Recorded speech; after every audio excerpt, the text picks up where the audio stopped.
y'all, it's Paula with Hillbilly Orchids. Welcome back to my channel.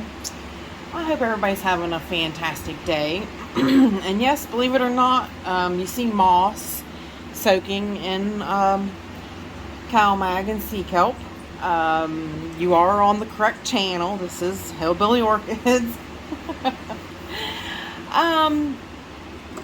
Basically, today we are going to pot up these two Zygo bulbs that I told you I divided. I divided them when I divided my No Eno. So that's what this one is. This is the No Eno. This is the Jumpin' Jack division. But me and Michael McCarthy had talked about, I'm going to pot one in moss and I'm going to pot the other in bark. And we're going to see how things go with them for a little bit. But I am thinking I'm probably going to put these two divisions maybe up for sale. I might put some of my plants up for sale because I do want to try to get that that sensor push and for the cooler weather coming up. It's coming up. Yeah, it is coming up. It's definitely coming up. It's already, the weather's changing. All it's been doing here is rain. I'm going insane. It's thunderstormed last night, about drove me crazy, and all it has done today is rain. We were going to go to one of our county fairs is in the Barber County Fair, and which it always rains when the fairs are in, but we're probably not going to get to go because it's raining, rain. So, but anyways, I do want to try to make some money towards buying the sensor push, which the unit's not so expensive because I can actually get a unit that's not waterproof. So it's about $50 if it's not waterproof, and but the Wi-Fi unit's like $99. So I need like $150 to try to get that for winter, because like I told y'all, this winter I am going to definitely lower the temperatures in my grow space this year and do the temperature differential thing. Like I said, I really felt like I was doing my plants a solid justice by keeping them, at a decent temperature, but that was wrong thinking in my mind on my part.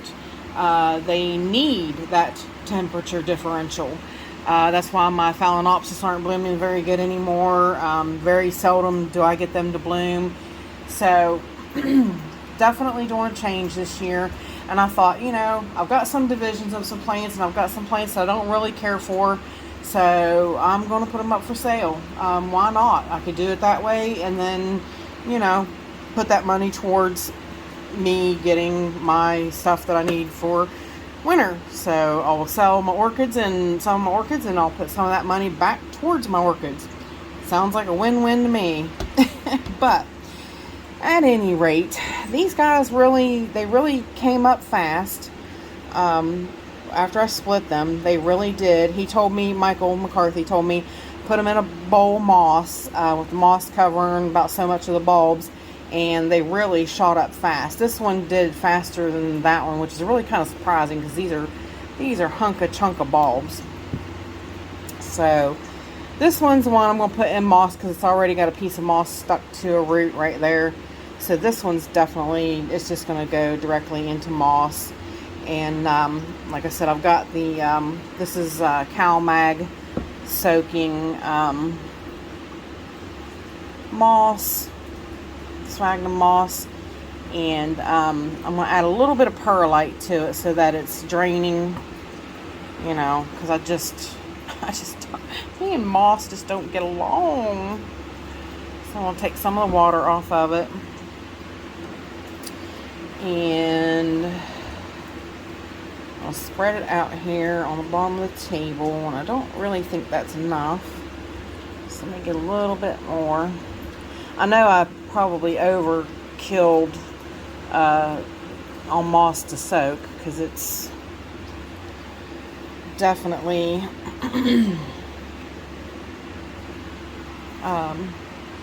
you know, I overdo everything. I do. Like I've told you about making spaghetti, I will wind up making the whole pack because it just don't look like enough in the bowl, and yet when it swells up, you've got, you know, you've got this huge amount of spaghetti. So then I've got all this spaghetti.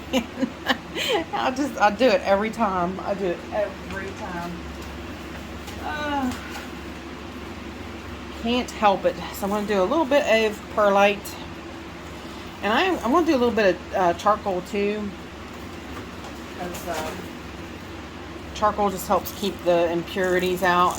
And these are all Orchid Supply Store supplies. So we're definitely, you know, using my sponsor, the Orchid Supply Store.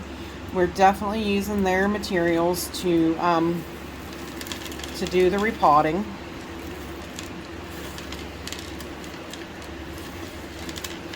Beautiful, beautiful, beautiful. All right. That looks like a fine, fine mix of stuff. So yes, this should wind up keeping it moist. And I'm starting out with the 3-inch pots, and I know it's going to look really weird, but these guys do not have roots. And I'll tell you what, it's so easy to start them off in something small, and then you can just pull the whole thing out and plop it down in a bigger pot and add to it. So it's much easier to do it that way. And that's how I'm going to do it. And basically what I'm going to do with this one is I'm going to place this around this just how I want it outside the pot.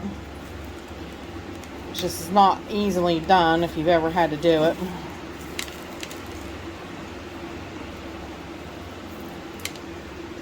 And then we're going to push it into the pot, hopefully. I'm not good at this, I'm telling you guys. I'm not I'm not a good moss person. So let's see. I think that looks pretty good. Add a few of these here and there. I did get these stakes out in case I needed to stabilize it, but I'm gonna push some of that down in the bottom of the pot a little bit. Being real careful around the root area.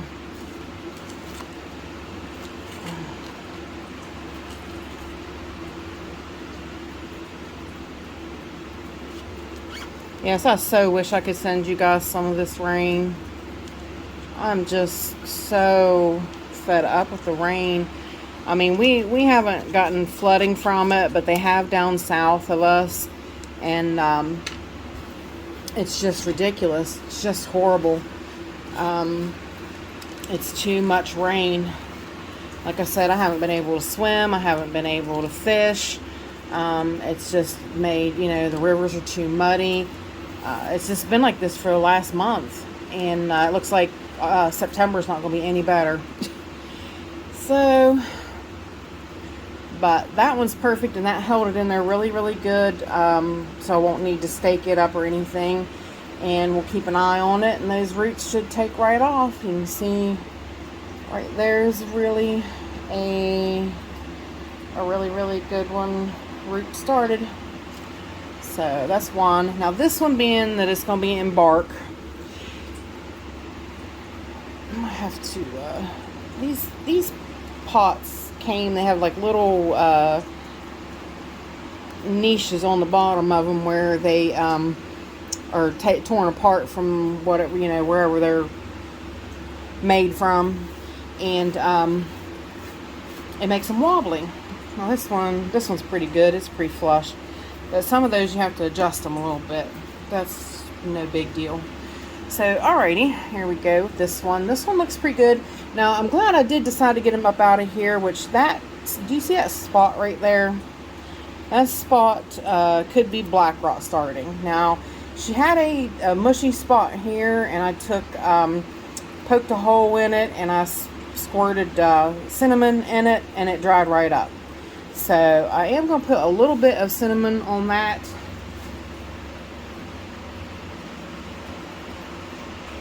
Just So I know I made like a cinnamon paste just so that I know it's, and I hate to try to do it by the roots right there, but I just want to make sure that dries out. I want it to dry out and not get any bigger.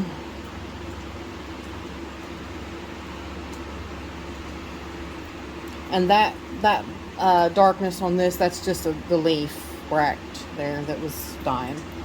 So, alright. I think that should be pretty good.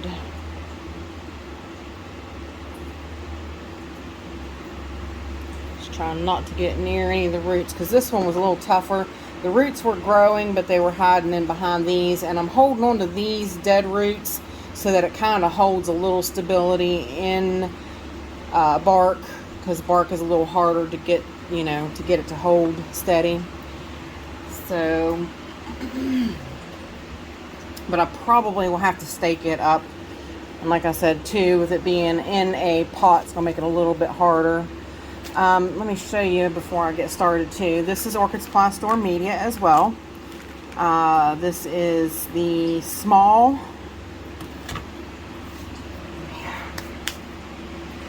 Bag, if I can get it in there. This is the new, it's not gonna work that way, is it? Let's do it this way, maybe. This is the small, extra small Orchiata Pinus radiata bark. Now, I use the extra small, I use the small, and so it's the small and the extra small mixed, and I used the Orchid Supply Store charcoal and the Orchid Supply Store perlite. I did not use the coarse perlite. I used the regular. That one looks like a pretty coarse chunk, but I used the coarse, or the regular perlite. So that's what's mixed in there. And I'm going to kind of tip this one towards the back side of the pot like that, because they are, I can, you know, eventually as they get to growing up straighter, I can, when I switch it to the next pot, I can pot it up better, because by that point then they'll be growing up straighter, if you understand what I mean. We're just going to fill it up till we meet the pot. Or till we meet the plant pot. We're going to fill the pot up till we meet the plant. Which shouldn't be difficult at all. Shake it down a little bit. Add a little bit more. Like I said, I want it to be up over and covering those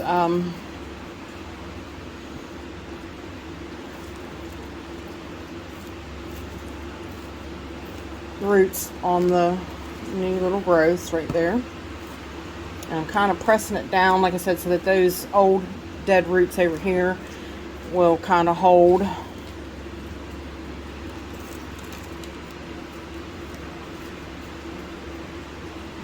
Turn it around.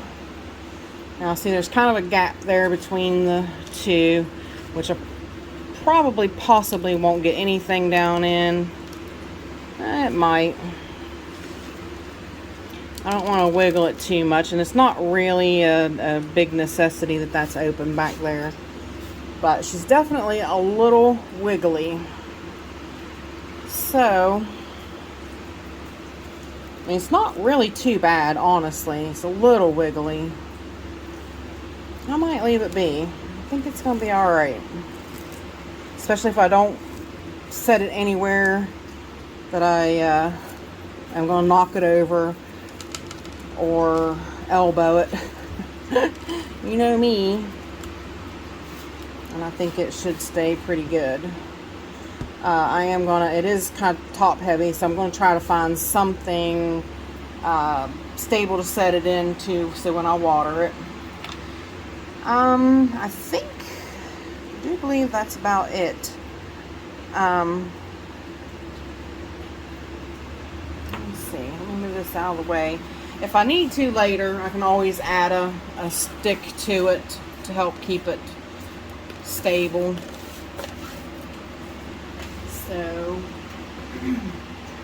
they're definitely going to need like a ceramic pot to keep her from toppling over backwards. Something with some steadiness and oomph to it. And I'm going to cut that bottom thing off of there and make it more level.